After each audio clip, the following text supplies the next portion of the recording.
morning everyone. This is Parveen. Today we are on the first session of class 8 civics chapter 3, that is our parliament or union legislature, you can say. Okay, now before starting with the chapter, I just wanted to tell you something about the democratic government which we have. As we all know that India is a democratic country, and as a democratic country we set up certain rules. Okay, like India as a democratic country also has a division of power in a country. Division of power means in India power is divided between union government, state government and local government.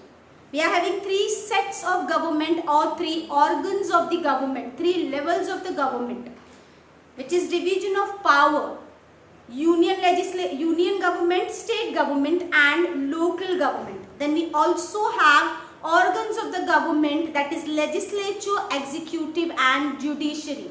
Legislature makes the law, executive implements that law and judiciary checks on legislature and executive both if they are misusing their power or if they are not working properly. So like this we are having a division of power. Now when we talk about the democracy or when we talk about the democratic countries, different democratic countries are having a different rules to follow. Different rules of democracy to follow. Democracy has many setups and different countries follows different setups of democracy. Now when we talk about democracy, generally speaking, in this particular chapter we are going to learn about there are two types of democracy which we have, two types of democratic government which we have, and especially in India we are having a parliamentary form of government. So we are going to learn parliamentary form of government in detail in this particular chapter. Now before starting with the parliamentary form of government, let us understand what are the two different types of democratic government which we have in the whole world. Now when we say democracy, types of democratic government, there are two types of democratic government which different countries follow. First one is parliamentary form of government, second one is presidential form of government. Now parliamentary form of government means parliament is a supreme authority. Parliament is having a supreme authority in the country. Parliament is the highest authority in the country, and vice versa you can say, or when you say likewise or otherwise, president in a presidential form of government, president has a supreme authority in a country. So when you see or when you compare parliamentary form of government and presidential form of government, you can see that parliamentary form of government means when in a country there is it is a kind of government in which parliament is having a supreme authority and parliament is having a supreme authority to take the decisions regarding the country. And in the presidential form of government, president is having a supreme authority to take decisions in a country to control the functioning of the country. And in the parliamentary form of government, parliament is having an authority to control the country, to control the functioning of the country and to take the decisions regarding the policies and plans of the country. So over here we can see that parliamentary form of government is such government when parliament is having a supreme authority, and presidential form of government is such government where president is having a supreme authority. Now when we are saying that parliamentary form of government, parliament is having a supreme authority, that means we are having parliamentary elections. Elections has been held to select or to elect the members of the parliament. That means the members of the parliament are the representatives of the people. People in a general elections, or you can say in a general elections or at the time of elections, people vote for the parties or people vote for the candidates, and those candidates or those party members who win the elections go to the parliament or go to the Lok Sabha and Rajya Sabha. Okay, so we can say that in the parliamentary form of government, whoever people elect, they are the representatives of the people who are there in the parliament. And in the presidential form of government, we have presidential elections. That means elections has been held to elect the president. Okay, not the parliament. There is no parliamentary elections. Parliamentary members are not elected by the people, but they are nominated by the president or other members with the president.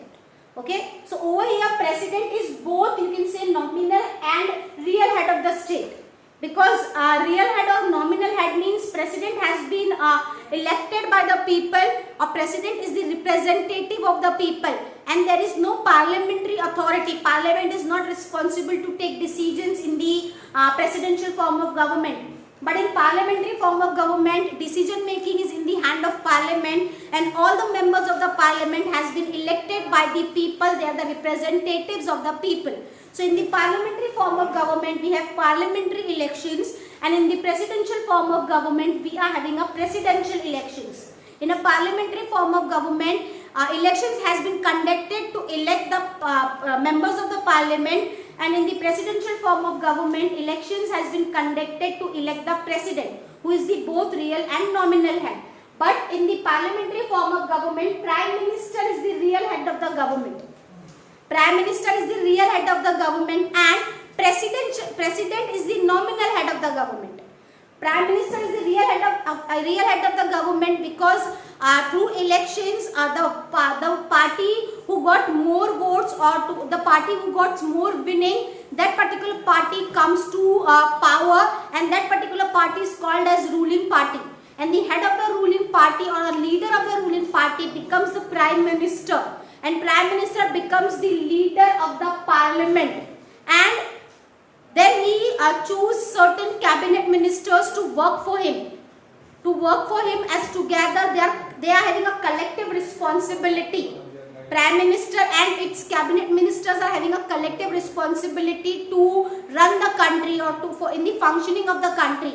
Cabinet ministers means like prime minister divided different departments of country's affair, and he give those departments to different ministers of ruling party, like sports ministers, defense minister, education minister, health minister. Like that, cabinet ministers are having different ministers who have a different departments in our country to function, to take decisions. So like that, in a parliament, prime minister and cabinet ministers are there who take decisions for our country, and prime minister is the leader of the majority party, leader of the ruling party, who win the election and who is ruling our country, who is taking decisions for our country, and he is also a leader. He or she is also a leader of the parliament. That means the parliament also, prime minister take decisions with the help of members of the Lok Sabha and Rajya Sabha, and with the help of cabinet ministers. And president is only a nominal head which is nominated by the prime minister and Lok Sabha and Rajya Sabha. He does not have any right to take decisions, but he can only sign on those decisions. His consent or his sign is required on paper. He is acting as a rubber stamp in parliamentary form of government. But in presidential form of government, all the authority is in the hand of president, because he is the real and nominal both head. And when we wanted to give an example, the best example we can give that parliamentary form of government is Indian Parliament, and presidential government is USA. America follows presidential form of government, and and India is having parliamentary form of government. So I hope you understood what is parliamentary form of government and what is presidential form of government. Once again, I am repeating that for you all.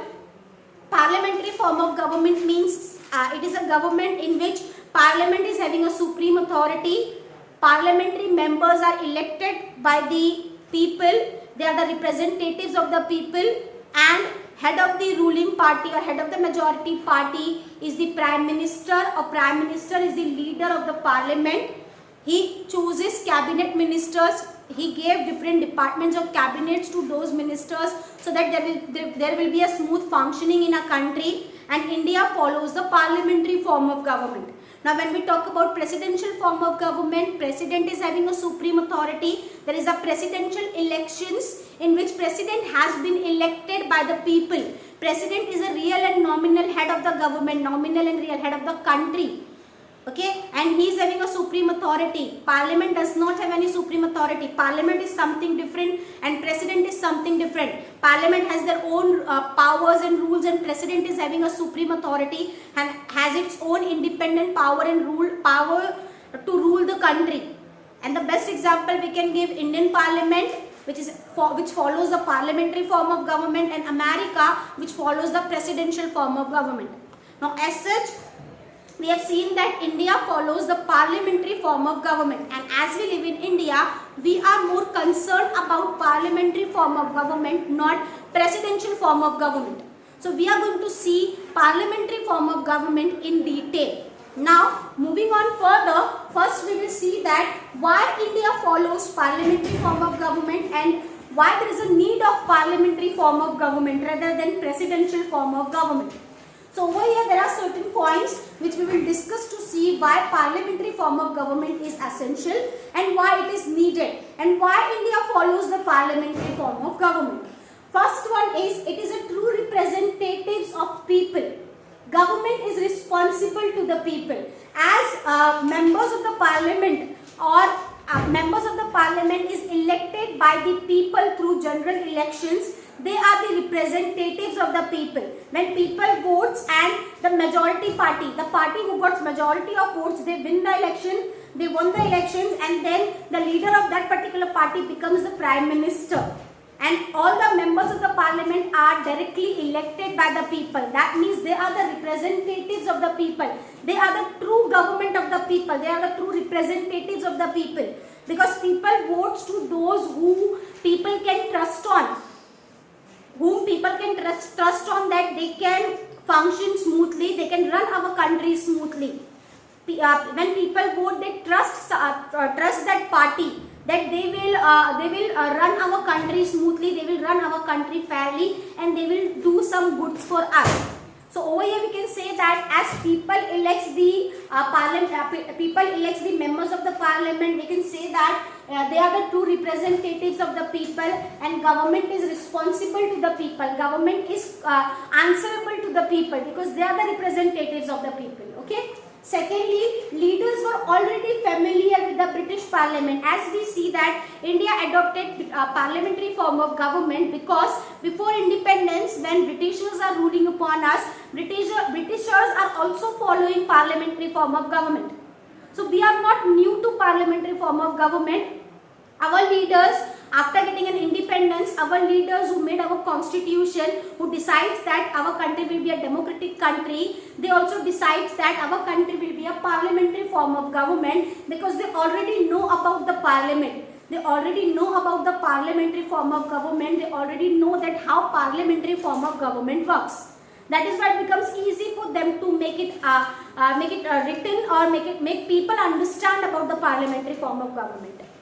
Next one is, there is a distinction between head of the state and head of the government. See, we have seen that in the presidential form of government, there is no distinction between head of the government and there is no distinction between head of the state and head of the government, because president is both nominal and real head of the government. So president has all the power. So if any time president misuses its power, there is no one to question the president. But over here, in parliamentary form of government, there is a distinction between head of the state and head of the government. Head of the state is the president, and head of the government is the parliament or prime minister. So over here, there is a clear distinction between head of the state and head of the government. So if anyone is doing any wrong or any misuse of the power, they can question each other. People can question them. Okay. Next one is, government can put out of the power if fail to deliver the goods to people. See, in presidential form of government, once president has been elected by the people, till president does not complete its 5 years, no one can remove president from its seat.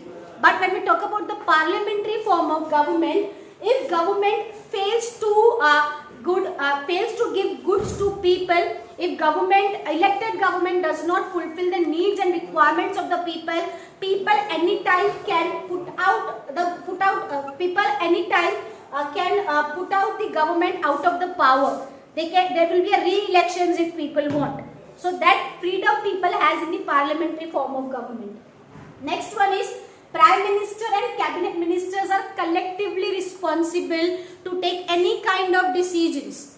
Because see, in presidential form of government, only president can take decisions. There is no other people to whom president will take the advice. But in parliamentary form of government, prime minister and cabinet ministers collectively take decisions. They took advice of each other whenever they take any decisions. Last but not least, it also avoids conflict between state and central government. Because state and central government has their own different powers to enjoy in parliamentary form of government. So I hope you've understood whatever I have taught you in this particular session. Once again I am repeating, we have seen that there are two types of democratic government, that is parliamentary form of government and presidential form of government. As India follows parliamentary form of government, that is why we have seen that why parliamentary form of government is needed. So I hope you understood everything whatever I have taught you. If you are having any doubt, we can clear it in online session. Till then, thank you.